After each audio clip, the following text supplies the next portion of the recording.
ವರ್ಷ 1142. ಬಿಜಾಪುರದ ಬಾಗೇವಾಡಿ ಅನ್ನೋ ಹಳ್ಳಿ. 8 ವರ್ಷದ ಒಬ್ಬ ಸಣ್ಣ ಹುಡುಗನಿಗೆ ಉಪನಯನ ಮಾಡೋಕೆ ಇಡೀ ಊರೇ ಸೇರಿದೆ. ಶಾಸ್ತ್ರಗಳು ಶುರುವಾಗುವಾಗ ಇಡೀ ಸಮಾಜವೇ ನಡುಗುವಂತಹ ಒಂದು ಪ್ರಶ್ನೆ ಕೇಳ್ತಾನೆ. ನನ್ನ ಅಕ್ಕನಿಗೆ ಜನಿವಾರ ಹಾಕಲ್ಲ ಯಾಕೆ? ಹೆಣ್ಣಿಗೆ ಇಲ್ಲದ ಹಕ್ಕು ಗಂಡಿಗೇಕೆ? ಈ ಜನಿವಾರ ಜನರನ್ನು ಧರ್ಮದ ಹೆಸರಿನಲ್ಲಿ ಭಾಗ ಮಾಡುತ್ತೆ ಅಂದರೆ ನನಗೆ ಇದು ಬೇಡ.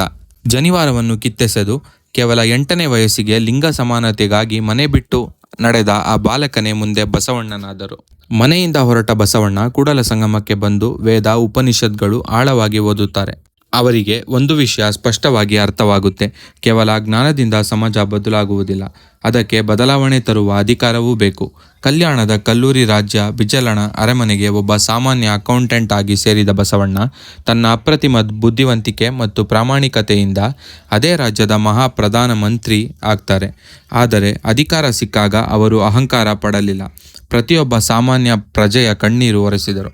ರಾಜನ ಮಂತ್ರಿ ಆಗಿದ್ದರೂ ಜನರ ಅಣ್ಣನಾಗಿ ನಿಂತಿದ್ದಕ್ಕೆ ಜಗತ್ತು ಅವರಿಗೆ ಬಸವಣ್ಣ ಅಂತ ಹೆಸರಿಟ್ಟಿತು.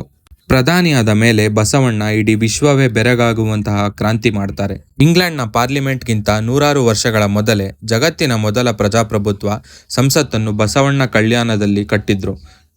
ಅಲ್ಲಿ ಜಾತಿ ಧರ್ಮದ ಭೇದವಿಲ್ಲದೆ ಕಮ್ಮಾರರು, ಚಮ್ಮಾರರು, ಅಗಸರು ಮತ್ತು ಮಹಿಳೆಯರು ರಾಜನಿಗೆ ಸಮಾನವಾಗಿ ಕುಳಿತು ಧರ್ಮದ ಬಗ್ಗೆ ಚರ್ಚಿಸಿದರು.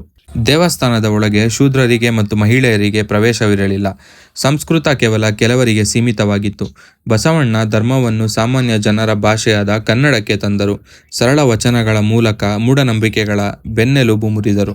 ನಿಮ್ಮ ದೇಹವೇ ದೇವಾಲಯ ಅಂತ ಹೇಳಿ ಪ್ರತಿಯೊಬ್ಬರ ಕೈಗೂ ಇಷ್ಟಲಿಂಗ ಕೊಟ್ಟು ದೇವರನ್ನು ನೋಡಲು ಮಧ್ಯವರ್ತಿಗಳಾದ ಪೂಜಾರಿಗಳ ಅವಶ್ಯಕತೆ ಇಲ್ಲ ಅಂತ ಸಾಬೀತುಪಡಿಸಿದರು. ಎಲ್ಲದಕ್ಕಿಂತ ಹೆಚ್ಚಾಗಿ ಅವರು ಕೊಟ್ಟ ಸೂತ್ರ ಕಾಯಕವೇ ಕೈಲಾಸ ಮತ್ತು ದಾಸೋಹ.